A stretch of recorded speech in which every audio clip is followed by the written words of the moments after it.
ರೀ ನೀವು ಕೇಳಿದ್ರಿ ಅಂತ ನೋಡಿ ಅವರೆಕಾಳು ಹುಳಿ ಮಾಡಿದ್ದೀನಿ, ತಿಂದು ಹೇಗಿದೆ ಅಂತ ಹೇಳಿ. ಘಮ್ ಗುಟ್ತಾ ಇದೆ, ನೋಡಿದ್ರೆ ಗೊತ್ತಾಗ್ತಾ ಇದೆ ಎಷ್ಟು ಚೆನ್ನಾಗಿರುತ್ತೆ ಟೇಸ್ಟು ಅಂತ. ರೀ ರುಚಿನೇ ನೋಡಿಲ್ಲ, ಇವಾಗಲೇ ಹೇಳ್ತೀರಾ? ರುಚಿ ನೋಡ್ಬಿಟ್ಟು ಹೇಳಿ. ಸರಿ ಬರ್ಸಿ.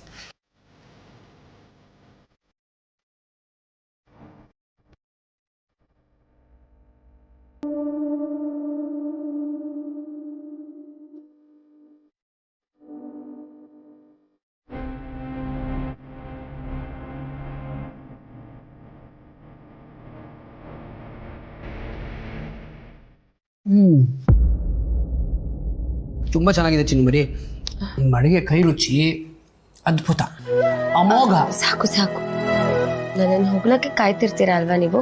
ಅಂದರೆ ನಾನು ಸುಳ್ಳು ಹೇಳ್ತಾ ಇದ್ದೀನಿ ಅಂತನಾ? ಎಲ್ಲಿ ನೀವೇ ಒಂದು ಟೇಸ್ಟ್ ಮಾಡಿ ನೋಡಿ.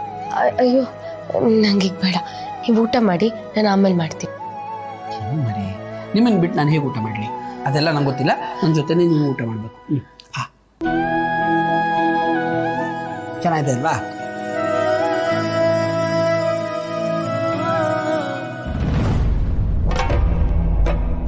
ಇದ್ಯಾಕೆ ಚಿನ್ಮರಿ ಗಾಬರಿ ಮಾಡ್ಕೊಂಡು ಅಲ್ಲೆಲ್ಲ ನೋಡ್ತಾ ಇದ್ದೀರಾ? ಇಲ್ಲ ಇಲ್ಲ ಇಲ್ಲ, ಇಲ್ಲಿ ಅಡುಗೆ ಮನೆ ನೋಡ್ತಾ ಇದ್ದೆ, ಒಲೆ ಮೇಲೆ ಏನಾದ್ರು ಇಟ್ಬಿಟ್ಟಿದ್ದೀನ ಅಂತ. ಚಿನ್ನುಮರಿ, ನಾನು ನಿಮ್ಮ ಪಕ್ಕದಲ್ಲೇ ಇದ್ರೂ ನೀವು ಇನ್ನೇನೋ ಬೇರೆ ವಿಷಯದ ಬಗ್ಗೆ ಯೋಚನೆ ಮಾಡ್ತಾ ಇದ್ದೀರಾ?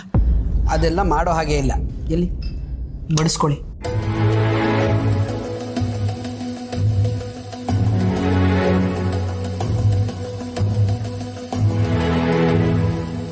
ಮದುವೆ ಹೊಸದ್ರಲ್ಲಿ ಏನು ಬರಲ್ಲ ಅಂತ ಇದ್ರಿ, ಈಗ ನೋಡಿ ಎಲ್ಲದನ್ನು ಮಾಡಕ್ಕೆ ಕಲ್ತ್ಕೊಂಡಿದ್ದೀರಿ, ಎಷ್ಟು ರುಚಿಯಾಗಿ ಬೇರೆ ಮಾಡ್ತಿದ್ದೀರಿ.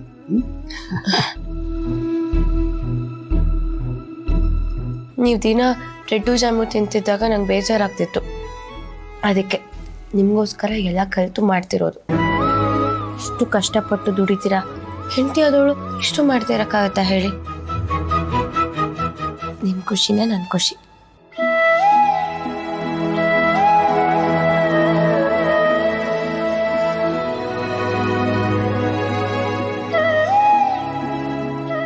ಮರಿ, ಅಡುಗೆ ತುಂಬ ಚೆನ್ನಾಗಿತ್ತು. ನನಗೆ ಒಂದು ಇಮೇಲ್ ಮಾಡೋದಿದೆ, ಆಫೀಸ್ ವರ್ಕ್ ಸ್ವಲ್ಪ ಪೆಂಡಿಂಗು. ನಾನು ಮೇಲ್ ಮಾಡ್ತಾ ಇರ್ತೀನಿ. ಹಾಂ ಸರಿ ಸರಿ, ತಟ್ಟೆ ಬಿಡಿ, ನಾನು ತೊಗೊಂಡೋಗ್ತೀನಿ.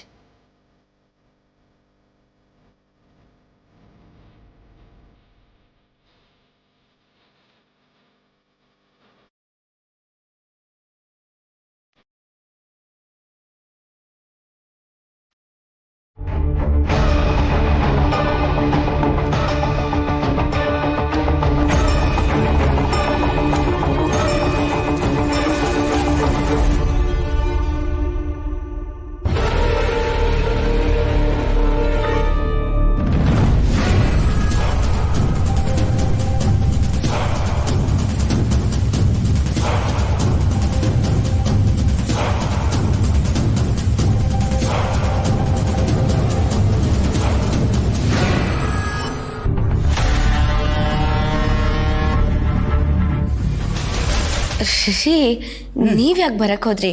ರೂಮಲ್ಲಿ ಇರಿ ಅಂತ ಹೇಳಿ ಬಂದಿದ್ನಲ್ಲ. ಚಿನ್ನುಮರಿ, ನನಗೆ ನಿದ್ದೆ ಬರಲಿಲ್ಲ. ಹೌದು, ಏನೋ ಬೆಕ್ಕಿರ್ಬೋದು ಅಂತ ಹೇಳಿದ್ರಲ್ಲ, ಬೆಕ್ಕೆನಾ? ಹೌದು ರೀ, ಬೆಕ್ಕೆ ಬಂದಿದ್ದು. ನಾವು ಅಡುಗೆ ಮನೆ ಕಿಟಕಿನ ಕ್ಲೋಸ್ ಮಾಡೋದು ಮರ್ತಿದ್ವಿ, ಅದಕ್ಕೆ ಹಾಲು ಕುಡಿಯೋಕ್ಕೆ ಅಂತ ಬಂದಿದೆ. ಆ ಹಾಲು ಕುಡಿಯೋಕೆ ಹೋಗಿ ಪಾತ್ರೆ ಬೀಳ್ಸಿದೆ, ನನ್ನ ನೋಡಿದ ತಕ್ಷಣ ಓಡ್ ಹೋಯ್ತು. ಈ ಕಡೆ ಓಡೋಯ್ತಾ? ಇಲ್ಲ ರೀ, ಈ ಕಡೆಗೆ ಹೇಗೆ ಓಡೋಗುತ್ತೆ? ಅದು ಹೇಗೆ ಬಂದಿತ್ತೋ ಅದೇ ಕಿಟಕಿಲೇ ಓಡೋಯ್ತು. ಏನೋ ಹೊಸದಾಗಿ ಶುರುವಾಗ್ಬಿಟ್ಟಿದೆಯಲ್ಲ. ಸರಿ, ಅದು ಒಳಗೆ ಬರ್ದಿರೋ ಹಾಗೆ ನಾನು ಮಾಡೋಣ. ಏನೂ ಇಲ್ಲ, ಇವತ್ತು ಕಿಟಕಿ ಕ್ಲೋಸ್ ಮಾಡೋದು ಮರ್ತಿದ್ವಲ್ಲ, ಅದಕ್ಕೆ ಬಂದಿದೆ. ನಾಳೆಯಿಂದ ಕಿಟಕಿ ಕ್ಲೋಸ್ ಮಾಡಿದ್ರೆ ಆಯ್ತು, ಏನಾಗಲ್ಲ. ಬನ್ನಿ ನಾವು ಮಲ್ಕೋಣ. ಸರಿ ಬನ್ನಿ.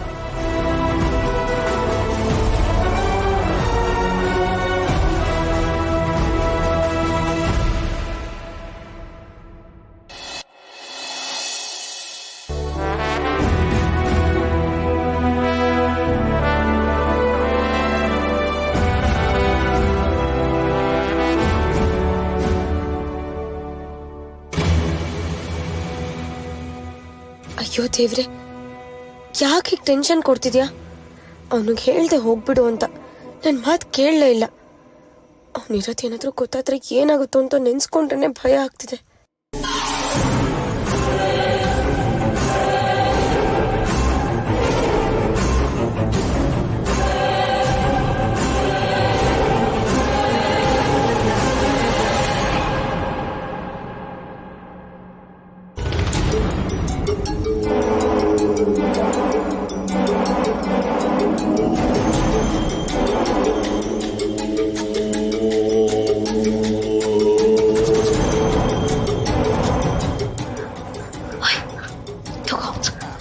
ಬಟ್ಟೆ ಮತ್ತೆ ಪ್ಯಾಂಟ್ ಎರಡೂ ಇದೆ.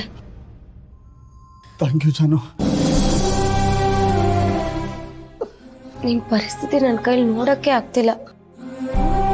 ಇವಾಗಲೂ ಹೇಳ್ತಾ ಇದ್ದೀನಿ, ಹೊರಟ್ಬಿಡು.